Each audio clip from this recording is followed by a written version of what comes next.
ሁላችንንም ጥንት ነፃ በወጣንበት ጥንተ ጠላታችንን ደግሞ ድል በተነሳበት ወረደ ተወለደ በሚለው ለማማተብ እንዘጋጅ። በስመ አብ ወወልድ ወመንፈስ ቅዱስ አሐዱ አምላክ አሜን። የተወደዳችሁና የተከበራችሁ የእግዚአብሔር ቤተሰቦች፣ የቅድስት ድንግል ማርያም የአስራት የቃል ኪዳን ልጆች እንዲሁም ለዚህ ገናና መልአክ ለቅዱስ ሚካኤል የቅርብ ባለሟሎች፣ በቅድሚያ ክቡራን አባቶች፣ ስዩማነ ምስጢር ዲያቆናት፣ ዘማሪያን እንዲሁም ደግሞ እግዚአብሔር በሀብት ስቦ በረድኤት አቅርቦ የተቀደሰውን ቃሉን ትሰሙ ዘንድ በካህሊነቱ የሰበሰባችሁ ምእመናን አባቶች፣ እናቶች፣ ወንድሞችና እህቶች እንዲሁም ሕፃናት በእግዚአብሔር የሰላምታ ቃል እንደምን ዋላችሁ? እንደምን ሰነበታችሁ? እንደምን እስከዚህ ሰዓት አደረሳችሁ?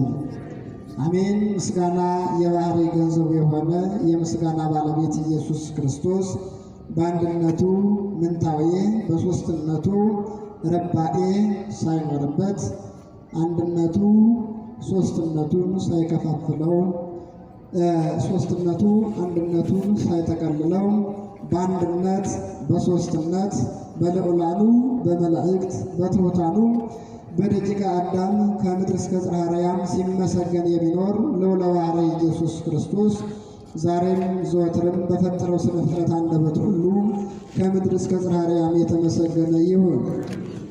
ወእመሂ ቤት ዘምስለ ቤት ተናፈቀ ቤት ዘምስለ ቤት ኢይቀውም ቤት በሚል የትምህርት ርዕስ እግዚአብሔር እንደወደደና እንደፈቀደ መጠን እንነጋገራለን። ቤት ከቤት ጋር ከተጠራጠረ ቤቱ አይጸናም በሚል ኃይለ ቃል እንመማራለን። ይህንኑ ኃይለ ቃል እንግዲህ ቤት ማን ነው? እንዴትስ ሊጠራጠር ቻለ? እንዴትስ ላይጸና ቻለ የሚለውን ወይንስ ስለምን ተናገረው የሚለውን እግዚአብሔር እንደወደደና እንደፈቀደ አብረን እንመለከታለን። ልዑለ ባሕርይ ኢየሱስ ክርስቶስ ለሁላችንንም ማስተዋሉን ያድለን። እንግዲህ አምላካችን መድኃኒታችን ኢየሱስ ክርስቶስ በመዋዕለ ሥጋዌው በሚያስተምርበት ወቅት አይታይ የነበረው ታይቶ፣ ርቆ የነበረው ቀርቦ፣ ረቆ የነበረው ገዝፎ፣ አይታይ አይጨበጥ አይዳሰስ የነበረው ታይቶ እንዲሁም ደግሞ ተዳሶ በአጭር ቁመት በጠባብ ደረት ተወስኖ ሰው ሆኖ ካስተማራቸው ትምህርቶች መካከል አንዱ ነው እና ጌታ ኢየሱስ ክርስቶስ ቤት ከቤት ጋር ከተጠራጠረ፣ ቤት ከቤት ጋር ስምምነት ከሌለው፣ መሰረቱ ከግድግዳው፣ ግድግዳው ደግሞ ከጣራው፣ ጣራው እንዲሁ ከክዳኑ ጋር ስምምነት ከሌለው፣ ካልተስማማ ቤቱ ቤት ሆኖ ሊቆም አይችልም ብሎ ጌታ ኢየሱስ ክርስቶስ በሚያስተምርበት ወቅት ለሚያስተምራቸው ለተከተሉት ለአምስት ገበያ ሕዝብ ሁሉ ይህንኑ ኃይለ ቃል ተናግሮታል። እንዴት ተናገረው? ለምን ተናገረው? የሚለውን አብረን እናያለን። የማቴዎስ ወንጌል ምዕራፍ 12 ቁጥር 25 ያለ ኃይለ ቃል ነው። እንግዲህ ዘመኑን የታየበት የተገለጠበት ሰው የሆነበት ሰው ከመሆኑ ባሻገር ደግሞ አብሮ ወጥቶ ወርዶ ድንቃ ድንቅ ታምራቶችን ያደረገበት የሚነገርበት ዘመን ነው። እኒያ ድንቃ ድንቅ ታምራቶቹ የሚነገሩበት ሰው መሆኑም ደግሞ እንዲሁም የሚነገርበት ስለሆነ ይህንኑ ከዛ ጋር በማያያዝ አብረን እንመማራለን። እንግዲህ ባለቤቱ ኢየሱስ ክርስቶስ ሲወጣና ሲወርድ አብሮ ከሕዝቦቹ ጋር ሰው ከሆነ በኋላ ከሚያስተምራቸው ሕዝቦቹ ጋር ሲወጣ ሲወርድ በአንድ ቦታ ላይ ከተሰበሰቡ በኋላ እንግዲህ በምሳሌ ካስተማረው ትምህርት መካከል አንዱ ይህ ነው እና ሲያስተምር ከተሰበሰቡበት ቦታ ላይ የእርሱን አስተምሮ ያመኑ የእርሱን ስጦታውን የሚጠብቁ የእርሱን ተሰጥቶ የማያልቅ ሀብቱን የሚጠብቁ ሁሉ ዜናውን እየሰሙ በሩቅ ቦታ ያሉ ሁሉ በተስፋ ይጠብቁት ነበር። በተስፋ ሲጠብቁት መጣር ከዚህ ቦታ ደርሷል ሲባል የሚያስቸግራቸውን ነገር ለማስወገድ ያጡትን ነገር ለማግኘት ወደ እርሱ ተሰበሰቡ።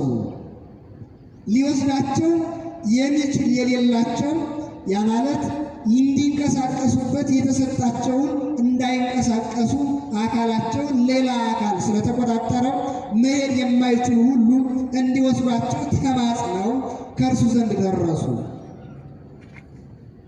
ተማጸኑና እባካችሁ አድርሱን ካለበት ብለው ተማጽነው ከእርሱ ዘንድ ከደረሱ በኋላ ጌታ ኢየሱስ ክርስቶስ ሁሉ ስጦታው ሁሉ የባህሪ ገንዘቡ ነው። አካል የሌለውን አካል መስጠት የእርሱ የባህሪ ገንዘቡ ነው። የባህሪም ስልጣኑ ነው። ያጡትን ነገር መስጠት ሁሉ ለእርሱ የባህሪ ገንዘቡ ነው እና ሰብሰብ አድርገው ሲያመጡለት እነማንን አመጡለት? ማየት የተሳነውን፣ መስማት የተሳነውን እንዲሁም መንቀሳቀስ የተሳነውን አመጡለት። ወምዝ አምሱ ሁለቱ ዕውራ ወጽሙመ ወበሃመ ሰብሰብ አድርገው አመጡለትና ሲያመጡለት የፈውስ ባለቤት ነውና ጌታ ኢየሱስ ክርስቶስ ሁሎችንም እንዲያዩ መስማት የተሳናቸውንም እንዲሰሙ መሄድ የተሳናቸውንም ደግሞ እንዲሄዱ አደላቸው። ፈልገውትም የመጡ እርሱን ነውና ይህንኑ ሀብት አደላቸው። ተለምኖም ሳይሆን ከሌላ ሰው ለምኖም ሳይሆን ገዝቶም ሳይሆን የሚያመጣው እርሱ የባህሪ ገንዘቡ ነው እና ይህንኑ ሲያደርግ ግማሾቹ በምን ተያዙ? በጥርጥር ተያዙ። እየሰማችሁኝ ነው? በጥርጥር ተያዙ። ምን በማለት አኮኑ ዝንቱ ውእቱ ወልደ ዳዊት፣ ይህ የዳዊት ልጅ አልነበረም እንዴ ያሉ። የዳዊት ልጅ ማለታቸው ምን ማለታቸው ነው? ዳዊትን ቀደም ብሎ የሚያውቁት በዜና የሚሰሙት ለጠላቶቹ የሚያስፈራ ግሩም የሆነ ረግጦ ዝቅ አድርጎ የሚገዛ ኃያልና ገናና ንጉሥነቱን ያውቃሉ። ይህንኑ እንዳወቁም ደግሞ ይህ ሰው የዳዊት ልጅ ነው ብለው ያምናሉ። የዳዊት ልጅ ነው ብሎ ስለሚያምኑ እንዴ የዛ የጨካኙ አይደለም አካል ሊሰጥ ጠላቶቹን ማንኛውንም ሊቀጣ የሚችል ሊያሳጣ የሚችል ነው። ታዲያ የሱ ልጅ ከሆነ እንዴት ሊሰጥ ቻለ አሉ። እርሱን ዜናውን የምናውቀው ብዙ ጊዜ የሚቃወሙትን አካላቸውን ማሳጣት ሳይሆን እነርሱን ጭምር እንዳይኖሩ ያደርጋል። በዚህ እናውቀዋለን፣ ታሪኩን በዚህ እንረዳለን አሉ። የሚያውቁት በዚህ ነው። ዳዊት ለዳዊት ሰፋ ያለ የርኅራኄን ደግሞ ስጦታ አለው። ርኅሩህም ነው ዳዊት። ለሚጠሉት ለማይወዱት እንዲሁ ጨካኝ ነው እና እነርሱ መርጠው የያዙለት ክፋቱ ነው። ያ ማለት ለጠላቶቹ አስገራሚነቱን፣ ኃያልነቱን፣ ገናንነቱን ያውቃሉ። ከዚህ መካከል ግማሾቹ ደግሞ ምን አሉ? ዝንቱ ሰቂያ ወፃ አጋንንት ዘእንበለ በብዔልዜቡል መኮንኖሙ ለአጋንንት። እንዴ ይህማ እነርሱ ማራቅ አይችልም፣ ማውጣት አይችልም። ነገር ግን ባለቃቸው ካለቃቸው ጋር ተነጋግሮ ያስወጣል አሉት። ከነማን ጋር ተነጋግሮ? ካለቃቸው ጋር ተነጋግሮ። ያ ማለት በአንድ ቦታ ላይ ለስምሪት የተላከ ኃይል አዛዡ ሲያዝዘው ና ሲባል ቦታውን ለቀህ ተመለስ ሲባል ለስራ የሄደ ይመለሳል። ሂድም ሲባል ደግሞ ከቦታው ላይ እንዲሄድ ለስራ ከተላከም ና እስኪባል ድረስ አይመለስም። እንዲህም ደግሞ እነርሱ በዚህ በኩል ካለቃቸው ጋር ከመሪያቸው ጋር ተነጋግሮ ከአዛዣቸው ጋር ተነጋግሮ ሊያርቃቸው ይችላል እንጂ ይህ በፍጹም ሊደረግ አይችልም ነው። ሊደረግ አይችልም፣ ሊያደርገው አቅሙ የለውም አሉት። የሆነ አቅም የለውም እንዴ? ሰው ሆነ። የሰውን ባህሪ ያደረገ የሰውን አካል አደረገ እንጂ ኃይል የለውም እንዴ? አለው እኮ። ቅዱስ ዮሐንስ አፈወርቅ በሃይማኖተ አበው ስለዚህ ሲናገርለት አይታይ የነበረው ታየ። ምን ታጠብ ወምን ተናገር አንሳ እደመማለ። እኔ ምንም ነገር ልናገር አልችልም፣ ስለ እርሱ ልናገርለት አቅሜ አይፈቅድም። እስመ ብሉየ መዋዕል ኮነ ሕፃን። ያ ቀደም ብሎ ዘመን አይቆጠርለት የነበረው ዘመን ተቆጥሮለታል። አይታይም እንለው የነበረው ደግሞ እንዲሁ ታይቶ በከብቶች ቦታ በከብቶች በረት ተኝቷል። ስለዚህ ለእርሱ የምናገርለት ነገር የለኝም አለ። እንዲያው ግን ምን እላለሁ? አደንቃለሁኝ። አይምሮዬ ያደንቃል። ከማድነቅ ባሻገር ግን ከፍ ብሎ ተመራምሮ ስለ እርሱ ይህ ነው ልኩ፣ ይህ ነው ወሰኑ ብሎ ግን ሊናገር አይችልም አለ። ታዲያ እነዚህ ሰዎች የት አገኙት? አይችልም ሊሉት የቻሉ የት አገኙት? አይምሯቸው ከየት ቦታ ላይ እንደነበር ማውጣት እንደማይችል አጋንንትን ማራቅ እንደማይችል ሕሊናቸው ተመራምሮ እንዴት ሊደርስበት ቻለ? አልቻለም፣ አልደረሰበትም። ነገር ግን እንዲያው ዝም ብሎ ሐሰት ይጎራል። ያም የያዛቸው የሐሰት ባለቤት ነውና ሊያናገራቸውም የቻለ እርሱ ነው። አቡሃ ለሐሰት የተባለው እርሱ ሕሊናቸውን ተቆጣጥሮ እስከሆነ ድረስ እርሱ ያናገራቸዋል። የተናገሩትም በዛ ልክ ነው።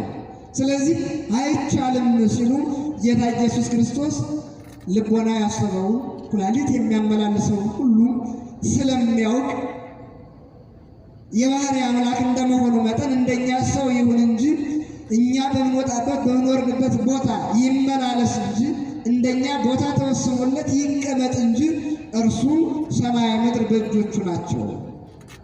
ስለዚህ ምን አላቸው? እነሱ በልቦናቸው ይህንኑ ሲጠራጠሩ አጉልተው አልተናገሩትም ነበር። በልቦናቸው ግን ተጠራጥረዋል።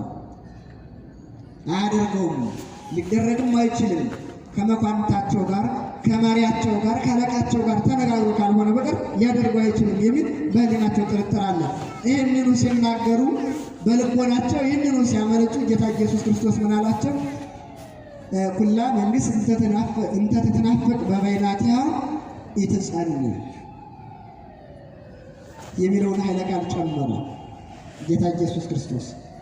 ይህንኑ በልቦናቸው ሲያስቡ ተናግረውት ቢሆን ለተናገሩት ምላሽ ይሰጥ ነበረ። ግን እነሱ ያሰቡት በምንድናቸው ነው? በልቦናቸው ነው ሀሳቡ ያለው፣ በአይምሯቸው ይህ አለ። እንዴት ተደረገ ብለው ስለተደረገው ድርጊት እንደ ዮሐንስ አፈወርቅ ማድነቅ ይገባናል፣ እናደንቃለን አላሉ። ሊያደንቁም አልቻሉም። ሕሊናቸው ለዚህ አልታደለም እና ሲጠራጠሩ እናንተ ሞኞች አለ ጌታ ኢየሱስ ክርስቶስ። እርስ በርሱ የሚጠራጠር መንግሥት ምን አይልም? አይጸናም፣ ሊጸና አይችልም። ጸንቶም ደግሞ ጽናቱ ስራዊ ነው ተብሎ ሊገለጥለት አይችልም ማለት። አሁን እንግዲህ ስለ መንግሥት አስጨንቆት አይደለም ጌታ ኢየሱስ ክርስቶስ ስላሉ ነገሥታት አይደለም የተናገረው። ነገር ግን በምሳሌ ያስተምራል። ለተገነዘበው ምሳሌውን ለተረዳው ነው እንዴ ብሎ ይቀበለዋል፣ አምኖ ይቀበለዋል። ላልተቀበለም ደግሞ እንዲሁ ሲጠራጠር ይኖራል እና መንግሥት እርስ በርሱ ጥርጥር ካለበት ንግሥናው ይጸናል ማለት እውነትም ነው። ይጸናል እንዴ? ዋናው መሪ ከበታቾቹ ጋራ ፕሬዝዳንቱ ያማረ ወይም ጠቅላይ ሚኒስትሩ ከሚኒስትሮቹ ጋራ ከሌሎች ጋራ መግባባቱ ከሌለ መጠራጠሩ ከሌለ እነርሱም ደግሞ ከበታቻቸው ጋር ጥርጥሩ ካለ መተማመኑ ከሌለ እንግዲህ በዚህ በስጋዊ አስተዳደር ምን ይባላል መሰላችሁ? ከንጉሥ እስከ ኳደሬ ይባላል። በገጠሩ ክፍል ይህ የመንግስት ባለስልጣን የታችኛው የመጨረሻው እርከን ዝቅተኛው እርከን መንግስታዊ ቡድን ነው የሚባለው። በዚህ ደግሞ ምን እንደሚባል አላውቅም። ምናልባት ደንብ አስከባሪ ሊሆን ይችላል። እና እስከዛ ድረስ ስምምነቱ ከሌለ መስማማቱ ከሌለ አይጸናም፣ ስራው ሊጸና አይችልም አለ። እንግዲህ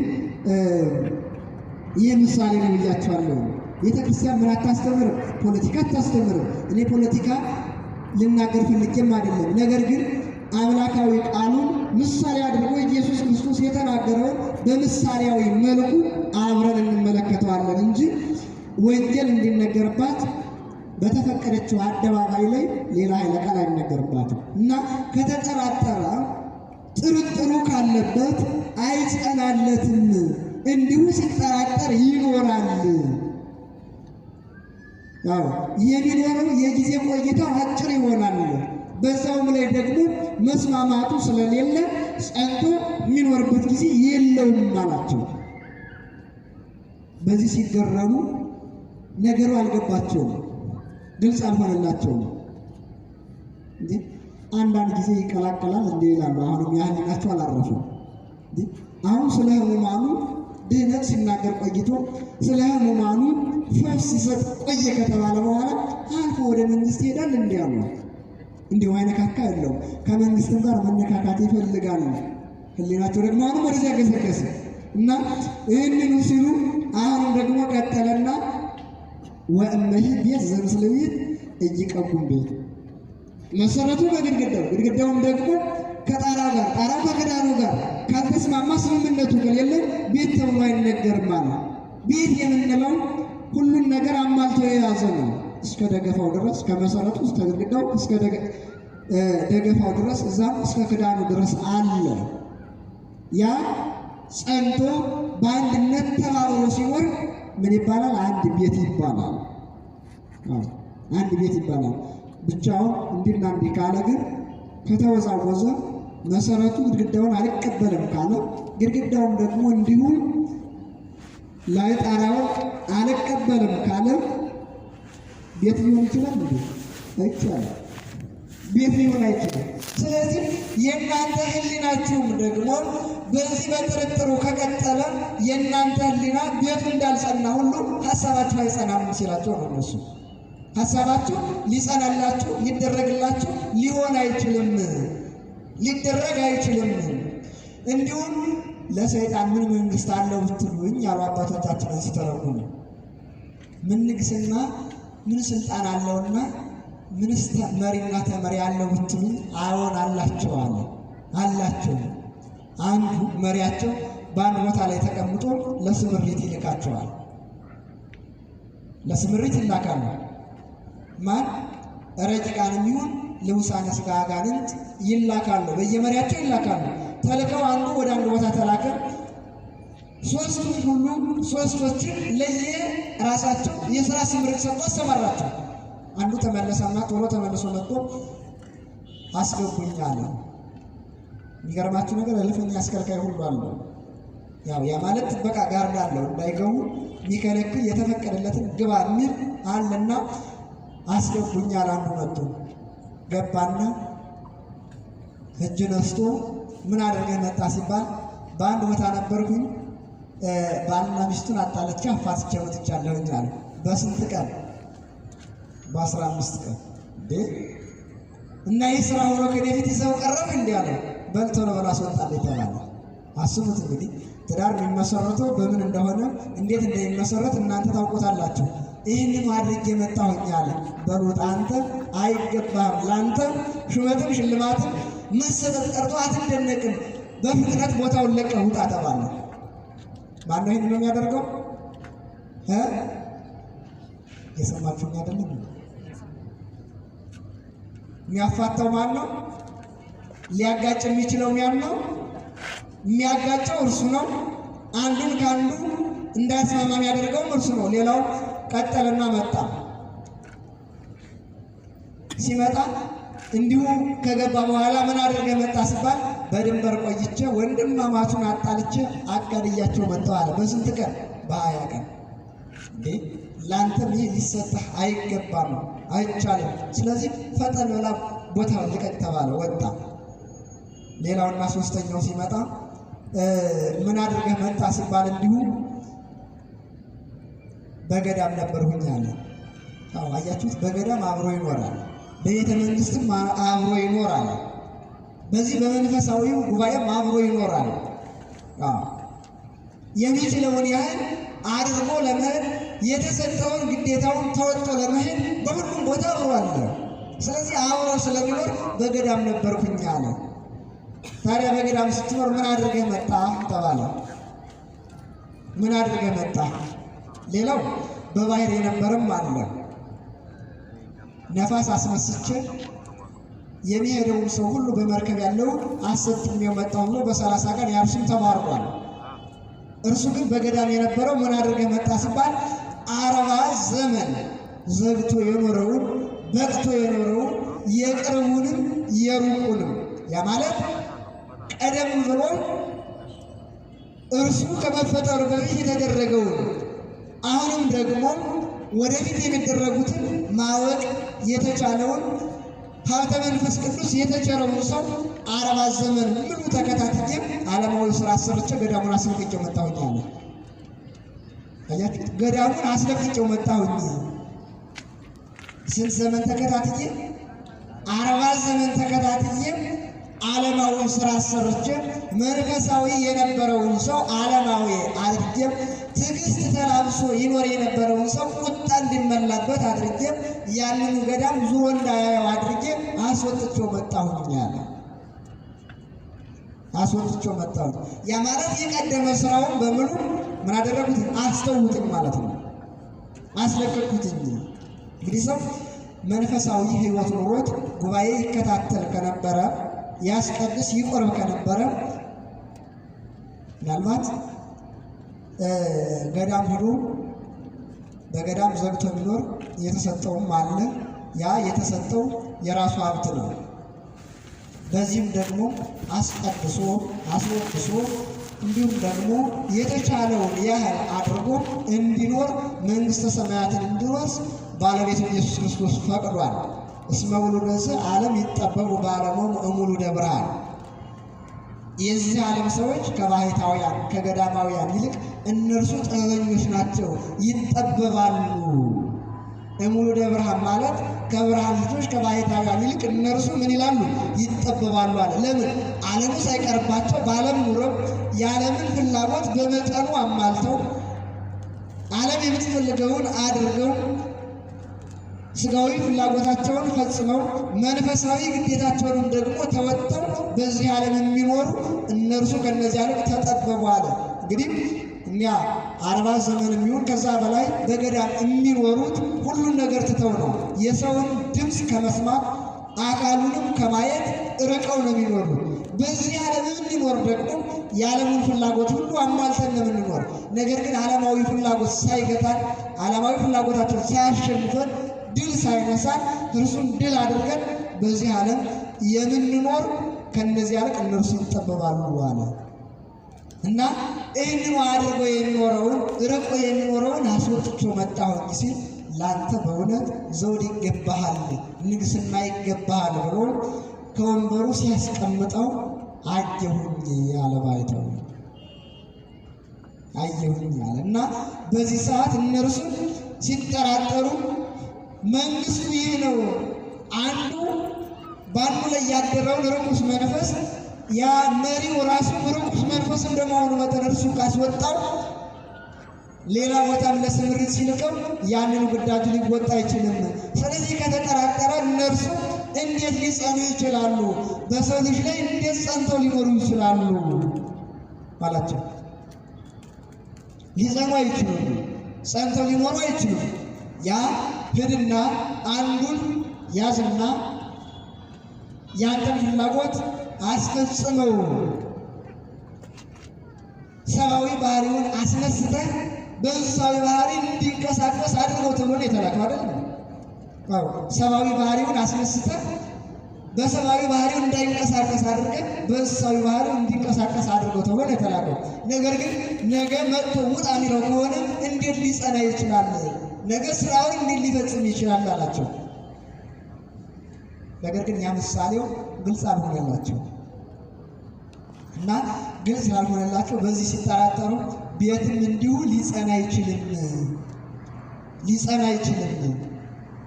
ቤት ማለቱ እናንተው የእግዚአብሔር መንፈስ ቅዱስ ቤቶች ናችሁ፣ አንተም ውእቱ ታቦቱ ለመንፈስ ቅዱስ ይላል ቅዱስ ጳውሎስ። የእግዚአብሔር ማደሪያው እናንተ ናችሁ። የእግዚአብሔር መንፈስ ቅዱስ ማረፊያው፣ መሳፈሪያው፣ ማደሪያው እናንተ ናችሁ ይላል። እናንተ የእግዚአብሔር ማደሪያነታችሁ አይጸናም፣ አይፈጸምም። ለምን? ሕሊናችሁ አንድ ሀሳብን አያስብምና፣ አንድ ሊሆን አይችልምና። እንደው ተወውና ወደ ራሳችንን ስንመጣ አሁን ባልና ሚስት በጥርጥር ከኖሩ አንድ ቤት መስርተው ሊኖሩ አይችሉም። አንድ ሊሆኑ አይችሉም።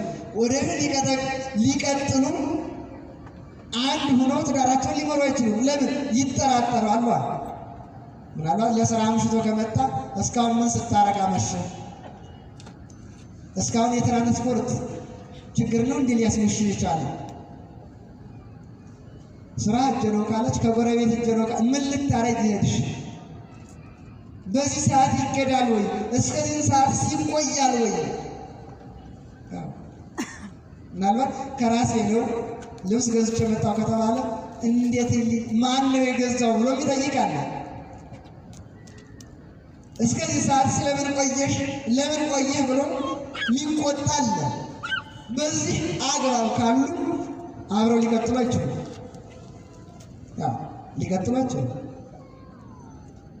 አብረው ሊሄዱ አይችሉም። መሪና ተመሪ አብረው ነው የሚሄዱ። አብረው የሚቀጥሉት ሲተማመኑ አንድ ሆነው ሀሳባቸው አንድ ከሆነ በአንድነት ሊቀጥሉ ሊገሰግሱ ይችላሉ። አባቶቻችንን ሰለስቱ ምዕት ከእነርሱ በኋላም የተነሱ 150 ሊቃውንት እንዲሁም ደግሞ 200 ሊቃውንት በአንድነት ብዙዎች ከእነርሱ ጋር ሲሰበሰቡ የብዙዎቹ ሀሳብ ልዩ ሲሆን ከብዙዎቹ መካከል 318ቱ በሺህ ከሚቆጠሩት መካከል እነርሱ ተገኝተዋል። ለምን?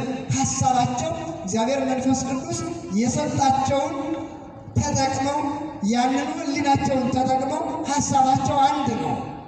አዎ በእግዚአብሔር ወልድ በኢየሱስ ክርስቶስ ሰው መሆን፣ በእርሱ ልዑለ ባሕርይነት፣ በእርሱ አምላክነት ሕሊናቸው አንድ ነው። አንድ ነው። ስለዚህ አንድ ሲሆኑ በአንድ ሀሳብ ቀጠሉ። ሰዎቹ የተለያዩ ናቸው። የተቀመጡበት ቦታም ደግሞ እንዲሁም ከአንድ ቦታ ይሰብሰቡ እንጂ እየራሳቸው ወንበራቸው እየብቻ ነው። አልተነጋገሩ፣ ሀሳብ አልተለዋወጡ። ነገር ግን ጽፈው ሲገኙ ሁላችሁም ጻፉልኝና የእናንተን ሃይማኖታችሁን ልረዳ እሻለሁ ሲላቸው ንጉሡ 318ቱ አንድ ሀሳብ ነው ያስቀመጡ። በጽሑፍ የተገኘው አንድ ሀሳብ ነው። ግን ከዛ ሁሉ መካከል ደግሞ ሌሎቹ የተለዩት እንደየመቀመጫቸውና እንደየመልካቸው ሀሳባቸው ሁሉ የተዘረዘረ ሀሳብ ነው። እግዚአብሔር መንፈስ ቅዱስ አንድ ያላደረገው ሰው አንድ ሀሳብ ሊያወጣ አይችልም። በአንድ ሀሳብ ሊኖር አይችልም እና ጥርጥሩ ካለ እንዳልኳችሁ ሁለት ሰው በአንድ ቦታ ላይ ሊኖር አይችልም። ባለትዳሮችም ጸንተው ሊኖሩ አይችሉም። እንዲያው ያ ይቅርና ሰው ሕሊናውን ያምነዋል ወይ? አሁን ሕሊናውን ካመነው በሕሊናው አምኖ ተማምኖ ከኖረ ሌላ ሀሳብ ለምን ሊመጣበት ይችላል ስንል፣ አሁን ቀደም ብሎ በዚሁ ወንጌል ላይ በተጠቀሰው ምዕራፍና ቁጥር ላይ ያሉትን የተቆጣጠራቸው ሌላ ስለሆነ ሕሊናቸው እነርሱ ሌላ ሀሳብ አመነጩ። በሌላ ሀሳብ ሊራመዱ ቻሉ። ሀሳባቸው ሌላ ነው። ሐዋርያው ያዕቆብ እንዲሁ በምዕራፍ 5 ላይ ሲናገር ምን ይላል መሰላችሁ? ይቅርታ 1:5 ጀምሮ ሲናገር የሚጠራጠር ሁሉ አለ ወኩሉ ዘይናፈቅ ይከውን ከመ ሞገደ ባሕር እንተ ይዘብጣ ነፋስ ወያነዋ አለ። የሚጠራጠር ሁሉ በባሕር መካከል ያለች መርከብ ነፋሱ ሲነሳ ሞገዱ ሲነሳ ነፋሱ ሲያማታው የምትጠጋበት አጣ እንዲና እንዲህ እያለች ያ ሲመታት ከዚህ ትደርሱ ሲመታት ወዲያና ወዲህ እንደምትወዛወዝ መርከብ ያለ ነው አለ። ማን? ሀሳቡ አንድ ያልሆነ ሰው። የሚጠራጠር ሰው ሁሉ እንዲሁ ነው። መርከቧ ማረፊያ የላትም ማለት ወደ አንድ ቦታ ተጠግታ የምታርፍበት የለም። ነፋሱ ወዲያና ወዲህ ያሽከረክራታል። መሰረት አልያዘችም። የተጠጋችበት የለም። መርከብ ጠጋ ብሎ ያርፋል፣ ከዳር ላይም ይታሰራል። በገመድ ይታሰራል፣ አይሄድም፣ ወደፊትም ወደኋላም አይገሰግስም፣ ይቆማል ካለበት ላይ ከወደቡ ሲያርፍ ይቆማል። ሰውም ደግሞ እንዲሁ ህሊናው በአንድ ነገር ሲጸና ያርፋል። ህሊናው አንድ ሀሳብን ከያዘ በዚያ ሀሳብ አንድ ሆኖ ይኖራል እና የምትጠራጠሩ ሁሉ እንደዚቹ መርከብ ናችሁ አለ ሐዋርያው ያዕቆብ። ጌታ ኢየሱስ ክርስቶስም እንዲሁ የምትጠራጠሩ ህሊናችሁ አንድ አይሆንም። እናንተ የእግዚአብሔር ልጆች ነን ትላላችሁ። ሙሴም እግዚአብሔር ያነጋገረው የሙሴ ደቀ መዛሙርት ነን። እግዚአብሔር ተገልጦ ለሙሴ የተናገረው ለእርሱ ደቀ መዝሙሮች ነን። የሙሴ አምላክ አምላካችን ነው ትላላችሁ፣ ግን የሙሴ አምላክ በእናንተ ላይ አያድርም። ምን ስለሆናችሁ? ስለተጠራጠራችሁ የሙሴ አምላክ በእናንተ ላይ አያድርም። እንደነገርኳችሁ ቅዱስ ጳውሎስ እናንተ የእግዚአብሔር መንፈስ ቅዱስ ማደሪያዎቹ ናችሁ ብሏል። እግዚአብሔር መንፈስ ቅዱስ በእናንተ ላይ ሊያድር አይችልም። ለምን? ተጠራጥራችሁታልና። ከተጠራጠራችሁት በእናንተ ላይ አያድርም ማለት እና ህሊናው የተጠራጠረበት ሁሉ ምን ያደርጋል? በየቦታው በየአደባባዩ ስለ ኢየሱስ ክርስቶስ ይናገራል። በአደባባይ ተነግሮኝ ጌትነቱን በአደባባይ ተገንቶ በየፌርማታው ተገንቶ የእርሱ የተናገረለት ኢየሱስ ክርስቶስ ተገኝቶ የእርሱን እውነትነት ሊመሰክርለት የሚችል በአደባባይ በፌርማታው የሚገኝ ጌታ አለ እንዴ? ለኛ አለ። እነማን ናቸው የሚሉት? ህሊናቸው ሊያርፍላቸው ያልቻለው መጀመሪያ የእርሱን ጌትነት ለመናገር፣ የእርሱን አዳኝነት ለመናገር፣ የእርሱን ሕያው ባህሪነት ለመናገር፣ የእርሱን ፈዋሽነት ለመናገር ምን ማለት ይቀድማል?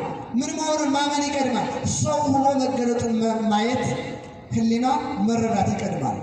አለዛ በየቦታው እየሄዱ ስለ ጌትነቱ ቢናገሩ እሺ ቤተክርስቲያን ምን አትለው? ባሪያ ነው አትለው? አዎ ጌታ ነው እንላለን እኛ አይደል? ቤተክርስቲያናችን ጌትነቱን ትናገራለች። ነገር ግን ምን አትልም፣ አትጠራጠረውም። በጌትነቱ ጥርጥር የለባትም። በጥርጥር ልትናገርለት አትችልም። አምና ግን በሙሉነት ጌትነቱን ማርያም ትናገራለች። ለዚያውም ደግሞ ከቅድስት ድንግል ማርያም ሰው ሆኖ ሥጋውን ቆርሶ ደሙን አፍሶ ይህን ዓለም መዋጀቱን ትናገርለታለች። ሰውን አሁን እንወድሃለን ሲሉት አንተን እንወዳለን ግን ወላጅህን አንወድም ቢሉት፣ እናትህን ወይም አባትህን አልወድም ቢሉት የሚወድ ልጅ ያለ አይመስለኝም። አባትህ የኔ በቀለኛዬ ነው፣ እናትህ ለእኔ ባለደሜ ናት ቢለው ያ ሰው ወዳጅ ነው ሊከተለው የሚችል ያለ አይመስለኝም። ሊከተለውም አይችልም። እናትም ደግሞ አንቺ መልካም ሰው ነሽ፣ ልጅሽን ግን በዓይኔ እንዳላየው ብሏት ልትከተለው ትችላለች እንዴ? እውን ጎረቤቴ ነው ትለዋለች? አትለውም። እና በየአደባባዩ ጌትነቱን እንነግራችኋለን የሚሉት ምን አይሉ ምንነቱ ከቅድስት ድንግል ማርያም ሰው ሆኖ የባህሪ አምላክነቱን ሰው የሆነ የባህሪ አምላክ መሆኑን አይረዱም፣ አያውቁም። ግን ምን ይላሉ? ጌትነቱን ይናገራሉ። ወደውን ይናገራሉ እንዴ? ጌትነቱን እኮ ሰማይ ምድር ያምኑታል።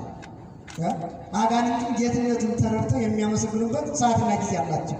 ለምን? ጌትነቱን ስላመኑ ስለተረዱ። ማመን እኮ እነሱ ያምኑታል፣ ግን ተግባር የላቸውም።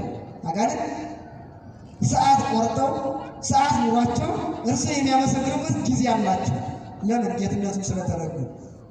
ያንኑ ካላደረጉ ያጠፋናል ብሎ ስለሚያምኑ፣ ማጥፋቱን ስለተረዱ፣ እንደሚያጠፋ ማጥፋት እንደሚችል ሕያው ባህሪነቱን ስለሚያውቁ እነርሱ በሰዓት የሚያመሰግኑባት ሰዓት አለቻቸው። ከዚያች ዘባይሉ አይሸሹም፣ ከዚያች ሊዛነፉ አይችሉም። በዚያ ሰዓት ሰውን አይተነፋኮሉትም፣ ሰውን ወደ ክፉ ነገር አይሰርጉትም ይላል። ያችን አገልግሎት የሚሰጡባት ጊዜ ሌላ ተንኮል የላቸውም። በዚያች ብቻ ተጠምደው ነው ያሉ ይላል። እና በዚያች ብቻ ከተጠመዱ እነርሱ የተሳፈሩባቸው እነርሱ የሚጋልቧቸው ፈረሶች ለምን ለዚያ ሰዓት የላቸውም? አንድ ሰው ማርያምን ትወዳታለህ ተባለው። እየሰማችሁ ነው? ማርያምን ትወዳታለህ ሲባል ወድጄን ወዳታለሁ ከግድግዳ ጋር የሚያጋጭ ልጅ ስላላት ነው እንጂ አላሉ። ወደው ጌትነቱን የማይናገሩለታል እንዴ? ወደው ሳይሆን ተገደው ጌትነቱን ይናገራሉ። እና አባቶቻችን 150 ሊቃውንት በዛሬው ዕለት ተሰብስበው ይህንን መቅዶኒዎስ የሚባለውን ርኩስ መንፈስ ያረፈበት የጸሐፍት ፈሪሳውያን ተረፍ የሆነው አካል እግዚአብሔር መንፈስ ቅዱስ ሕጹጽ ነው አለ። ለምን ምሉ አይደለም? ያ ማለት ምን ማለት ነው? በአንድ ቦታ ላይ በአንድ ሰው ላይ ካረፈ በአንድ ሰው ላይ ያደረ መንፈስ ቅዱስ በሌላ ቦታ አይገኝም ማለት ነው እንዴ? በአንድ ቦታ ላይ ካረፈ በሌላው ላይ አይገኝም ማለት ከሶስቱ አካል አንዱ አካል አይቻልም። በዓለም ምሉ ነው ተብሎ ሊነገርለት አይችልም ማለት። በዚህ ምክንያት አባቶቻችን ተሰበሰቡ። መቼ? ዛሬ የካቲት 1 ቀን ተሰበሰቡ። በአንድ ቦታ ላይ ሲያርፉ በአንድ ቦታ ላይ ሲላቁ ከአንድ ቦታ የሚታጡ እነማን ናቸው? መላእክት ከአንድ ቦታ ሲላቁ ከአንድ ቦታ አይገኙም። ወየታጠው መካን ውስተ አሐዱ መካን ይላል ዮሐንስ አፈወርቅ። ከአንዱ ቦታ መልአክ ከአንዱ ቦታ ሲላክ ከአንዱ ቦታ ላይ ሊታጣ ይችላል። ይታጣል አለ። ይታጣል። በዓለም ምሉ ማን ነው ስንል እግዚአብሔር አብ፣ እግዚአብሔር ወልድ፣ እግዚአብሔር መንፈስ ቅዱስ በዓለም በአካል ሶስት በባህሪ በሕልውና አንድ ብለን የምናምነው እርሱ በዓለም ሙሉ ነው። ሌላው ፍጥረት ግን በቦታ ይወሰናል። እንዲሁ እንደተናገረለት ዮሐንስ አፈወርቅ እንደተናገረላቸው መላእክት ከአንድ ቦታ ወደ አንድ ቦታ ሲላኩ ከአንድ ቦታ ወደ አንድ ቦታ ይታጣሉ። ለምን? ፍጡር ናቸውና። ልክ እንዲሁ ሁሉ ያም ከአንድ ቦታ ወደ አንድ ቦታ ይታጣል አለ። ማን? መቅዶኒዎስ። እርሱም መሰሎች በዚች ቦታ በቅድስት ቤተክርስቲያን ምን አይልም? ኢየሱስ አይሰበክም ይላሉ። አይሰበክም። ኧረ እንግዲህ አስበታችሁ ፈርማታ ነው የሚሰበክ ነው እንዴ?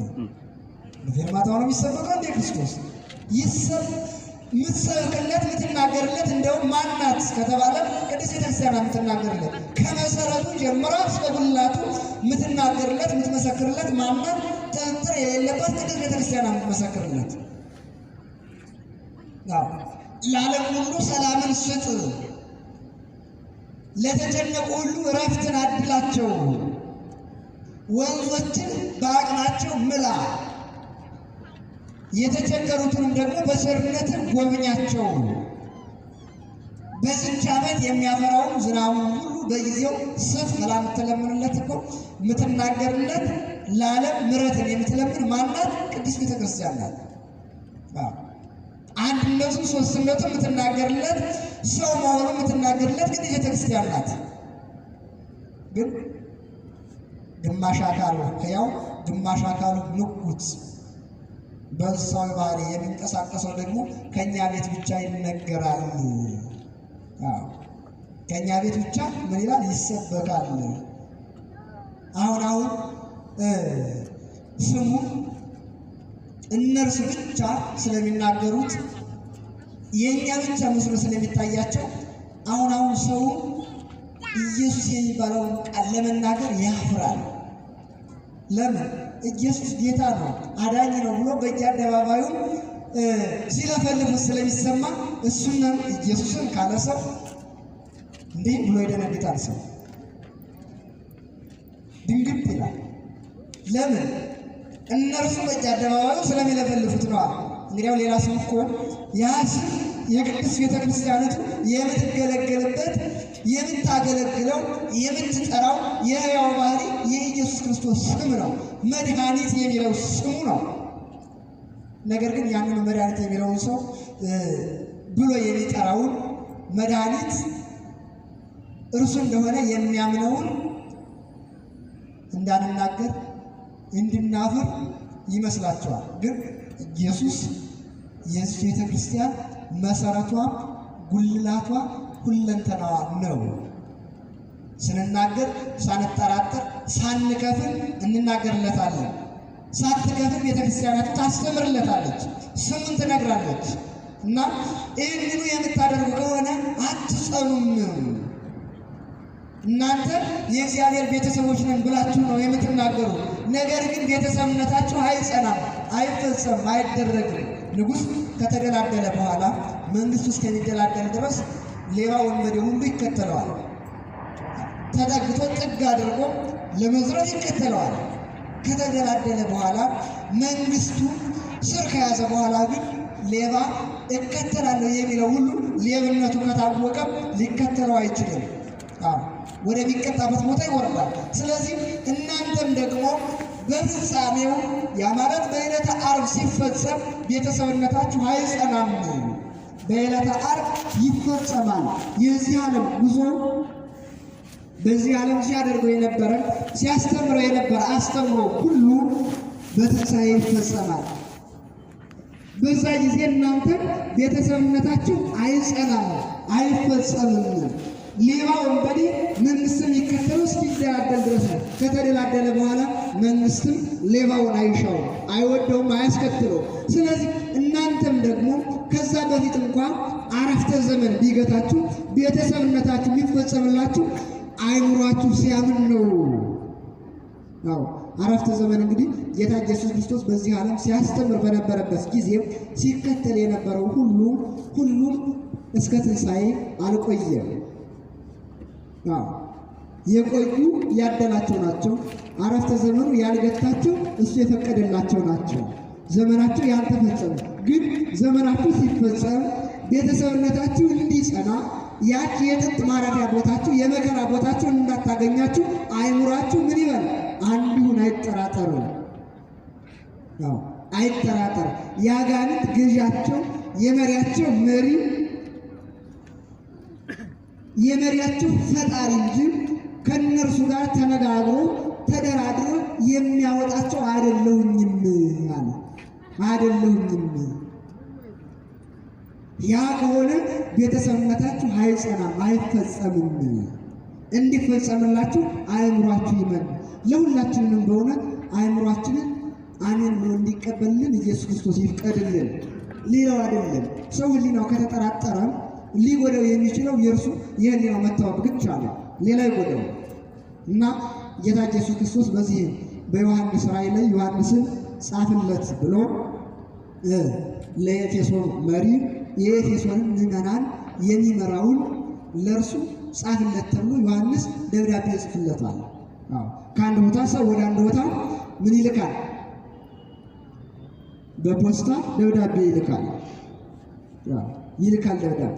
ስለዚህ ልክ እንደዛ ደግሞ ጌታ ኢየሱስ ክርስቶስ ዮሐንስን ንሳ ለመሪው ጻፍለት። እንግዲህ 7 መሪዎች አሉ። ኤፌሶን አለች፣ ፊልድልቤያ አለች፣ ሎዶቅያ ያሉ። ከ7ቱ መካከል ለኤፌሶኑ የተጻፈለት መልእክት አለ። እግዚአብሔር መንፈስ ቅዱስ ጻፍለት ብሎኛል ብሎ ሲጽፍለት ምን አለ? አአምር ጻማከ ወድካመከ ወይትክ ጸዊሮቶ ሙለኩያን። አንተ ድካምህን መውጣት መውረድህን ጽናትህን አይቻለሁኝ። ወይትክ ጸዊሮቶ ሙለኩያን የመናፍቃንንም ደግሞ ሴራቸውን ላለመቀበል ሕሊና የቆረጠ እንደሆነ አውቃለሁኝ። አውቃለሁኝ። አንተ በእነሱ እንደማትሳብ አውቃለሁኝ። ያ ሕሊና ለእነሱ በመናፍቃን ሊታለል አይችልም። የማይታለል ጽኑ የሆነ ሕሊና አለህ። ወባቱ ሞ ዘአሃይሰከ ነገር ግን እንደው ምነቅፉ አንተን ምነቅፍበት አንዲት ነገር አለችኝ ብለህ ጻፍለታል። ሰው መጀመሪያው እንዳንተ ያለ መልካም ሰው የለም፣ እንዳንተ ያለ ኃያል የለም፣ እንዳንተ ያለ መንፈሳዊ የለም፣ እንዳንተም ደግሞ ትሁት ርኅሩህ ሰጪ የለም ሲሉት ሰው ደስ ይለዋል። ከዛ በኋላ ደግሞ እንዲያው ግን አንዲት ነገር አለች ሲሉት ያ ፈገግ ያለው ፊቱ ይቋጠራል፣ ሽቅቅ ይላል። ስቅቅ ይላል እና ጻፍለት ተብሎ ይህንን ሁሉ ሲጽፍለት በጸጥታ እየተመለከተ ነበረ፣ እየሰማ ነበረ፣ እያየው ንባቡን እየተመለከተ በዚህ ሁሉ እግዚአብሔር መንፈስ ቅዱስ በዮሐንስ ላይ ያረፈው መንፈስ ቅዱስ ሕያው ባሕርይ ኢየሱስ ክርስቶስ ይህንኑ ካለኝ ብሎ ደስተኛ ነው። ወረድ ብሎ ግን ምን አጥቶብን ምን አለችኝ? አንዲት ነገር አለችኝ አለ። አንዲት ነገር አለችኝ። ያችን ነገር ህሊናውን ነካችው። ሰው ወጥቶ ወርዶ ብዙ ነገር አድርጎ አንዲት ነገር ስትቀረው ለፍጻሜው ሁሉ ትንሽ ሲቀረው ትንሿ ነገር ስታፈርስበት ህሊናው ተስፋ ይቆርጣል እና ያንን ሲመለከት አንዲት ነገር ቀርታለች። ያችም ደግሞ እስመ አደግ አፍቅሮተከ ዘቀዳሚ የቀደመች ተግባር ትተሃታል። የቀደመች ተግባር ነበረች። ሁሉንም ነገር ከመናፍቃን ጋር ትብብር እንደሌለ ህሊና እንደማይጠራጠር አይምሮ አንድ እንደሆነ በሕያው ባሕርይ በኢየሱስ ክርስቶስ አምነህ የእርሱን ምዕመናን እንደምታገለግል አውቃለሁኝ፣ ድካምን ሁሉ እረዳለሁኝ። ነገር ግን አንዲት ነገር ቀርታለች። ያቺ የቀደመች ነገር ግን ትተሃታል። ያችንኑ ካላደረግ እመጽ ወአድለቀልቃ ለባሕቲትከ እመጣለሁኝ። እሷን ካላደረጋት እመጣለሁ፣ ብርሃንን ሁሉ ምን እላለሁ አጠፋብሃለሁኝ። ብርሃኖችን እነማን ናቸው? የምትመራቸው የምታስተዳድራቸው ምእመናን ናቸው። ብርሃኖችን እነሳለሁኝ። ንጉሥ ያለ ሕዝብ ንግሥናው በማን ዘንድ ይታወቃል? መንፈሳዊ አባት መንፈሳዊነቱ የሚታወቀው ምእመናን ልጆቹ ከሌሉ ካልናዘዘ፣ ንስሐውን ካልሰጠ፣ መጠመቅ የሚገባውን ካልጠመቀ፣ ድውያኑን ሕሙማኑን ገስግሶ ካልጠየቀ በእነማን ዘንድ ሊታወቅ ይችላል? በጋን ውስጥ ያለ መብራት ማለት ነው። ስለዚህ ይመጣለሁ፣ እነሱን እነሳለሁኝ። ያ ማለት ለአንተ እንዳይመሩ አደርጋለሁኝ፣ አንተንም ደግሞ እንዲሁ አጠፋለሁ። ያች የቀደመች ተግባርህ ምን አትበል፣ አትለይ፣ አትተዋት። በእውነት የቀደመ ነገራችን እንዳንረሳ ባለቤቱ ኢየሱስ ክርስቶስ ይፍቀድልን። የቀደመው የተሰጠን ንጹሕ ባሕርይ ነበር የተሰጠን። ንጹሕ አድርጎ ኢየሱስ ክርስቶስ ፈጥሮናል አይደለም? ህሊናችንን ንጹሕ አድርጎ ፈጥሮናል። ነገር ግን በፍላጎታችን ያንኑ ንጹሑን እኛው በፍላጎታችን እናቆሽሸዋለን እና የቀደመች ተግባርህ እሷንን አትርሳት። እንግዲህ መጠራጠር ትልቁ ጥፋት ነው። ጥርጥር ትልቁ ጥፋት ነው፣ ትልቁ ውድቀት ነው። ነገር ግን ያ ሰው እኮ በሃይማኖቱ አልተጠራጠረም ነበር። ያ የኤፌሶኑ መሪ አልተጠራጠረም። በሃይማኖቱ በሕያው ባሕርይነቱ ንጉሠ ሰማይ ወምድርነቱን አልተጠራጠረም። አምላክ ወሰን መሆኑን አልተጠራጠረም። ግን የቀደመች ምን ነበረችው? ምዕመናንን የሚረዳባት ያገኛትን ሁሉ የሚሰጣት ምጽዋት ነበረችው። ያችን እጁን ሰብሰብ አደረገ፣ እጁን ሰበሰበ። የቀደመች ተግባር እሷ ናት። እጅን ለምን ሰበሰበ? እሷን ከሰበሰብ ምን ይመጣለሁኝ? እቆጣለሁኝ፣ የቁጣዬን አለንጋ በአንተ ላይ ታርፋለች አለ። እንግዲህ መጠራጠርን እዩት ምን ያህል እንደሆነ። መጠራጠር እኮ ከባድ ነው። ሕያው ባሕርይነትን መርሳት ከባድ ነው እና ሰዎች በየቦታው አሁን ነው እንጠራጠራለን። ሕያው ባሕርይ የድንግል ማርያም ልጅ አይደለም ሌላ ነው ይሉናል። ሌላ አይደለም። እቺ ቤተ ክርስቲያን የምትሰብክለት የምታስተምርለት ሕያው ባሕርይነትን የምትናገርለት እርሱ ሕያው ባሕርይ ኢየሱስ ክርስቶስ ንጉሠ ሰማይ ወምድር እርሱ ነው እና ተጠራጣሪዎቹ በጊዜው የነበሩ ጸሐፍት ፈሪሳውያን ናቸው። ቤትነታቸው የእግዚአብሔር መንፈስ ቅዱስ ማረፊያነታቸው ነው። መንግስታቸው ደግሞ ህሊናቸው በአንድ ላይ አርፎ ያለመኖራቸው ነው።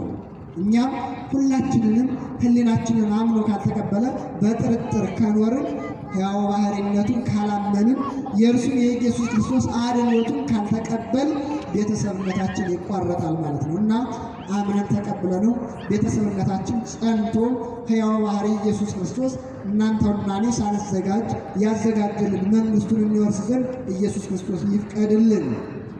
ሁላችንንም ልቦናችንን አንድ ሆኖ እርሱ የሰጠንን እንድንወርስ ኢየሱስ ክርስቶስ ይፍቀድልን። ወደ ጥበብ ስትሄዱ አለማር ይሳቅ አላበዛባችሁም፣ አውቅቻለሁ።